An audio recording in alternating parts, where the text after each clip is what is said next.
Halo,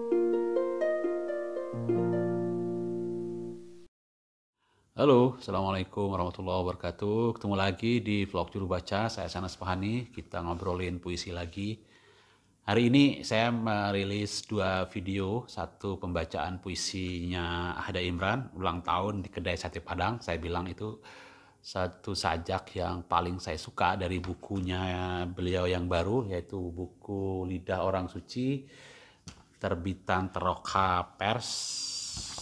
Ini baru banget, Teroka. Baru terbit bukunya dan saya sudah beli PO, sudah dapat. Saya penggemar sajaknya Ahda Imran. Saya punya buku-bukunya semua. Beliau tidak banyak menulis, tidak terlalu produktif, sangat selektif dengan tema, sangat ketat dalam penulisan, disiplin puisinya. Tapi beliau menjaga kekuatan puisinya. Jadi kalau nerbitin buku itu pasti istimewa. Tidak banyak. Dia kan wartawan juga dan menulis biografi, menulis naskah teater dan lain-lain. Jadi saya kira karena itu beliau menjaga energi benar-benar ketika menghasilkan menulis puisi untuk sebuah buku, punya waktu banyak untuk memilih tema dan secara ketat menjaga puisi yang kayak satu tema gitu, dijaga satu tema gitu. Saya suka banyak puisinya di buku-buku sebelumnya juga. Rasanya di blog ini pernah saya baca juga. Nah, di video satunya yang pertama saya membaca sajak ini dan sekarang kita omongin sajaknya dan kenapa saya suka gitu. Sajaknya terdiri dari 3 bagian, seolah-olah ada dialog gitu antara bagian-bagian. Ada yang di dalam kurung, ada 2 bait yang diberi dalam kurung. Ini strategi pengucapan ya, dan itu menarik gitu. Kemudian ada yang diitalikkan, dimiringkan. Nanti kita bahas kenapa itu dimiringkan begitu. Dan ada yang bait biasa. Bait biasa itu ya tidak dimiringkan dan tidak di dalam kurung. Kenapa ada yang di dalam kurung, ada yang diitalikkan, dan ada yang teks dengan teks biasa gitu. Nah, itu menariknya di sajak ini, seolah-olah ada dialog gitu. Nah, judulnya Ulang Tahun di Kedai Sate Padang.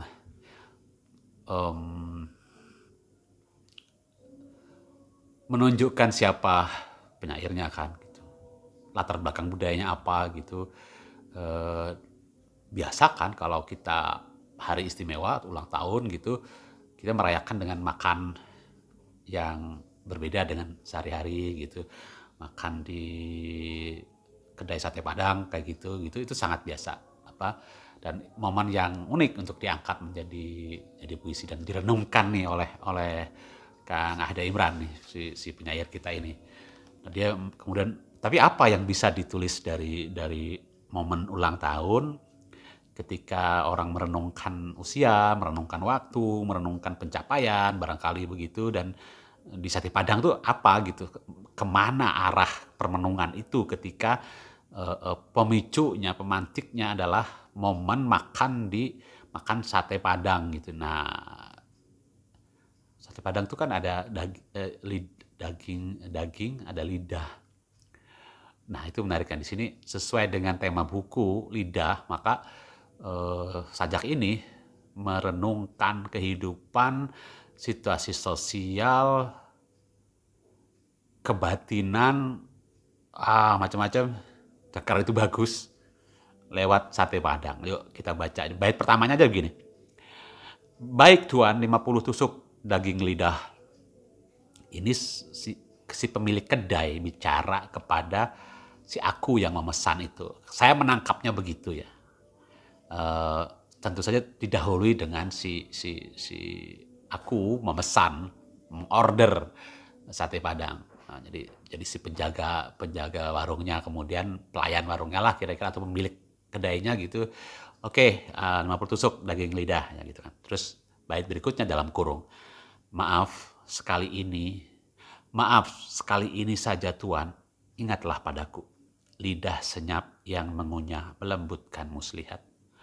Ini suara siapa kira-kira? Menurut saya ini suaranya si lidah. Lidah sapi yang akan dibikin sate, yang akan dimakan itu gitu. Nah, di situ kontemplasinya muncul, dimulai gitu ketika melihat terhidang gitu sate gitu, atau menunggu sate terhidang dan membayangkan yang akan terhidang itu si aku dalam sajak ini. Lidah sapi ya. Dia nggak pernah ngomong loh, lidah sapi itu, atau jarang ngomong lah, bersuara si sapi melenguh gitu kan. Lidah lidah senyap yang mengunyah, melembutkan muslihat. Melembutkan muslihat itu ya, mengunyah itu kan apa namanya, rumput yang serat kasar itu yang oleh hewan makhluk lain tidak bisa dikonsumsi gitu karena sistem pencernaannya tidak cocok. Oleh sapi rumput itu justru jadi daging yang lezat, jadi susu, jadi lidah yang akan disantap nih sama si orang. Jadi dihidupkan, dipersonifikasikan tuh si lidah itu, meskipun belum berhadapan, baru membayangkan akan terhidang sate Padang, sate lidah itu, daging lidah itu, si aku membayangkan dia berdialog atau dia mendengar suara lidah itu bercakap, ingat ya kali ini ya, di momen bahagia ini, momen istimewa ulang tahun yang ke-50 ini, kalau makan aku ini adalah lidah senyap organ. Padamu lidah itu ngomong, bicara, jadi sumber masalah ntar di bait berikutnya. Tapi padaku, kata si sapi, atau si lidah itu ngomong, aku ini senyap. Kerjaku mengunyah aja, melembutkan muslihat. Atau justru karena aku tidak bicara, maka aku terjauh dari hal-hal yang menipu, hal-hal yang mengelabui. Ya, kira-kira begitu pemaknaan saya dari bait ini gitu ya. Terus berikutnya, miring tuh. Lidah lembu yang pedas, lidah pengicuh bergerak lemas. Apa nih, kok miring ya? Nah, kalau menurut saya, si miring itu ucapan batinnya si aku yang akan menyantap sate Padang itu, sate lidah itu gitu. Dan dia membandingkan lidah lembu yang pedas, ya kan nanti dikasih bumbu pedas dong, ya kan. Lidah pengicuh bergerak lemas, dan dia membandingkan lidah yang akan dia makan itu, lidah si sapi yang senyap, mengunyah dan melembutkan muslihat itu, dengan lidahnya, lidah pengicuh yang bergerak lemas. Kan ada perumpamaan atau ujaran gitu kan, memang lidah tak bertulang. Artinya lidah kita ini mudah, manusia lidahnya itu mudah mengucapkan janji dan mudah lupa gitu. Bergerak lemas, kan tak bertulang itu artinya bergerak lemas. Nah, dan di sini kontras dimainkan gitu antara lidah yang akan dimakan, yang disantap, dan itu lezat dan itu pedas. Dan tapi nggak ada pengaruhnya sama lidah si aku yang akan memakan ini. Tetap aja lidah si aku ini adalah lidah yang suka mengecoh, yang menipu, yang mudah berjanji dan ingkari janji gitu, yang bergerak lemas gitu. Refleksi di situ tuh dimasukin. Jadi sajak ini bukan lagi sajak tentang kuliner, tapi sajak sudah permenungan nilai-nilai hidup. Dan ya itulah kekuatannya Ahde Imran. Kuhuni mulutmu serupa hewan menunggu gua keramat. Gua yang mengeluarkan sekalian gemaran bayang. Ada banyak peristiwa ketika Tuan diam-diam datang mengucap mantra penjinak berbaring di bawah tubuhku. Tuan mengikat leherku. Ada satu lagi orang yang hadir dalam sajak ini, yaitu orang yang kira-kira posisi relasi kuasanya lebih tinggi ketimbang si aku, si pemilik lidah, yang menyadari bahwa lidahnya itu adalah lidah pengicuh yang bergerak lemas. Sekarang lidahnya bicara nih, lidah si aku itu. Kuhuni mulutmu serupa hewan penunggu guha keramat. Jadi tubuh manusia ini, rongga mulut itu seperti guha keramat. Nah, ini sudah metafor yang apapun bisa keluar, sedang ajaib dari mulut yang ibarat gua keramat itu gitu kan. Mengeluarkan sekalian gema dan bayang. Gema itu nilai-nilai, gema itu adalah apa yang kita serap kemudian kita keluarkan, kita kembalikan sebagai pernyataan, perkataan, ucapan, itu kan seperti gema. Atau bayang, atau bentuk-bentuk yang bayangan itu kan sesuai dengan bentuk aslinya kalau tidak terjadi pengelabuan, kalau tidak terjadi pengecohan. Ada banyak peristiwa ketika Tuan diam-diam datang mengucap mantra penjinak. Nah, Tuan itu datang, orang yang tadi saya bilang relasi kuasanya lebih tinggi ketimbang si aku, karena kuasanya lebih besar, orang ini bisa menyuruh diam loh. Orang bisa menyuruh lidah yang lemah itu bisa disuruh, lo diam ya. Jinak, mantra penjinak itu bisa macam-macam lah. Perintah, atasan, ancaman, atau ya karena lebih tinggi posisi relasi kuasanya dengan si aku itu, diamlah dia, berbaring di bawah tubuhku. Tuhan mengikat leherku. Bukan di atas, di bawah nih, tapi si aku tuh hidup bergantung pada si Tuhan yang berbaring aja nyaman di bawah tubuh kita. Ini metafor ya, metafor yang sudah diperluas lagi tadi. Tuhan datang membawa mantra penjinak itu dan mengikat leher. Lagi-lagi ancaman di sini, mengikat leher itu lo macam-macam gue tarik nih, lo mati nih, kira-kira begitu. Tuhan mengikat leherku, ancaman tuh gitu. Jadi kata-kata ancaman itu, perintah itu bisa membuat si aku merasa terancam dan hidupnya tergantung pada kepatuhannya untuk diam itu, patuh pada mantra penjinak si orang yang pemberi perintah itu gitu kan. Terus bait berikutnya, bait yang ditulis miring, lidah berkuah yang hangat, lidah kata yang melihat, lidah berkuah yang ada dua lagi balik seperti bait yang dimiringkan di pertama tadi itu, di bait kedua tadi itu, bait ketiga itu gitu maksudnya, tapi pertama yang dimiringkan, lidah berkuah yang hangat itu adalah sate padang yang terhidang, kuahnya hangat dan tadi pedas di atas disebutkan lidah kata yang melihat. Lidah kata itu, nah sekarang lidah yang kena mantra jinak itu hanya melihat, nggak mengucapkan kata-kata. Padahal memang tugasnya baik kan, berkata-kata yang baik itu kan ya memang tugasnya lidah gitu. Tapi sekarang si lidah tuh karena dijinakkan, karena ancaman, leher yang terikat itu, dia hanya bisa melihat. Lidah kata yang melihat, jadi nggak bisa mengucapkan apa-apa. Kira-kira begitu maknanya. Nah, selanjutnya kan sejak itu Tuhan aku tumbuh sebagai pesuruh ya kan.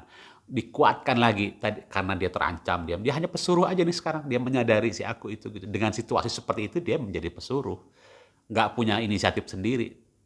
Nunggu perintah aja, apa yang diperintah dilakuin. Itu kan situasi kita, situasi banyak orang disuruh oleh situasi yang terdesak, situasi yang tidak nyaman. Ya nurut aja, daripada tali yang mengikat leher makin menjerat. Aku tumbuh sebagai pesuruh seekor anjing putih dan jenis yang paling indah. Menyenangkan aja, asal Bapak senang aja gitu. Pesuruh seperti anjing putih. Anjing putih jadi jenis yang paling indah. Iya, menyenangkan, enak dilihat, menenteramkan. Anjing kan bukan itu harusnya. Anjing itu, lidah itu harusnya dipakai untuk melawan ke ketidakbenaran, memperingatkan gitu kan. Latar belakang penyair kita Kang Adha ini kan wartawan. Tentu paham sekali beliau dengan istilah anjing penjaga itu kan, watchdog itu, peran pers itu seperti itu. Nah, di sini dibalikin tuh ketika ada kesadaran bahwa gak bisa melawan orang yang datang dengan mantra penjinak, dengan modalnya, dengan kuasanya, dengan senjatanya, diem. Si aku ya jadi anjing pesuruh aja. Matanya cerlang, taringnya berkilauan doang taringnya, tapi nggak bisa menggigit. Matanya cerlang, mencerahkan begitu kan. Yang setia menjaga selimut cahaya bulan, sementara Tuhan mengendap-endap ke dalam gua, mengubah sekalian bayang mengicu jantung terang. Tuh si orang yang berkuasa itu, si Tuhan itu, diam-diam atau kita tahu tapi nggak bisa ngapa-ngapain.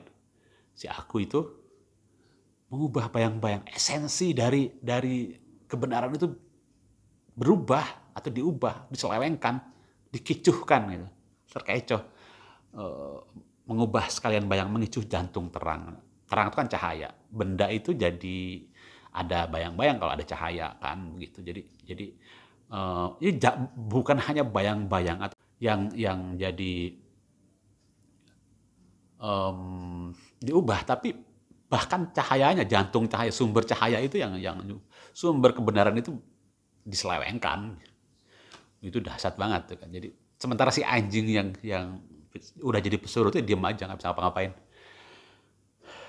Bait berikutnya dalam kurung, maaf sekali ini saja Tuhan, ingatlah padaku. Lidah senyap yang mengunyah, melembutkan muslihat. Ini kan mengulang bait kedua yang dalam kurung tadi. Si lidah sapi itu tadi lagi yang bicara nih sekarang. Mengingatkan lagi gitu ketika makan sate Padang itu balik lagi ke momen katarsis, momen pengendapan, momen apa namanya kontemplasi. Ini lidah senyap mengunyah tapi melembutkan muslihat. Dia menghindar dari fitnah, menghindar dari kata-kata yang membuat kita jauh dari kebenaran. Ditutup kemudian dengan seperti ucapan si penjual di awal itu, baik ini tuan 50 tusuk daging lidah. Baik lagi menyadarkan kekinian tadi setelah bait-bait apa namanya dibawa merenung kemana-mana ke situasi sosial, masyarakat, politik, hubungan yang tidak berimbang antara orang yang berkuasa dengan segala sumber kuasanya dengan orang yang lain yang nggak punya apa-apa kecuali menurut karena diancam gitu. Tapi momen terakhir ditutup dengan balik ke situasi ketika si sate terhidang. Wah, dasar. Jadi utuh lagi situasinya dari awal, merenung kemana-mana terus dibangun imaji, segala imajinya gitu, imaji visual, imaji perasaan. Aku kebayang aroma sate Padangnya, aroma kuahnya yang pedas, kebayang bentuknya, bagaimana dia tersaji, imaji visualnya hadir gitu. Bahkan suasana di sate Padang itu pun terbayang gitu kan. Itu kenapa saya suka pada sajak ini dan sajak-sajak lain di buku ini dahsyat-dahsyat semua ya. Sajak Kang Adat dan temanya pasti akan terkait dengan lidah ini, tapi lidahnya lembu dan semua dimainkan. Imaji tentang lidah semua dimanfaatkan untuk menyampaikan situasi yang tadi seperti contohnya yang saya tafsirkan tadi. Tentu ada penafsiran lain, tapi itu yang segera saya tangkap dan saya menikmatinya dengan cara seperti itu. Terima kasih Kang Ada membuat sajak yang luar biasa. Ini buku perkembangan yang lebih jauh. Susah mengejar Kang Ada sebagai penyair ke buku ini bagi saya. Terima kasih sekali lagi karena sudah menuliskan sajak-sajak yang ciamik, sajak-sajak yang memperkaya batin, melihat lagi kehidupan, melihat lagi situasi masyarakat kita hari ini dengan sajak-sajak yang terkumpul di buku ini. Terima kasih sudah menyimak video ini. Ketemu lagi di video berikutnya. Assalamualaikum warahmatullahi wabarakatuh.